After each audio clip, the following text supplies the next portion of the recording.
தாரகை போலும் தலை மாலை தழல் அறப்பூண் வீரையன் தன்னை விடுதி கண்டாய் விடில் என்னை மிக்கார் ஆர் அடியான் என்னின் உத்தரகோசமங்கைக்கு அரசின் சீரடியார் அடியான் என்று நின்னை சிரிப்பிப்பனே.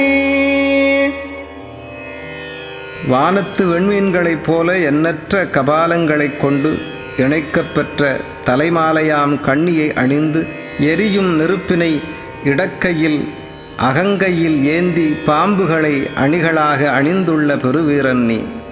இப்பெருமைகளுக்கு உரிய நீ எளியவனாகிய என்னை ஆதரிக்காமல் விட்டுவிடாதே.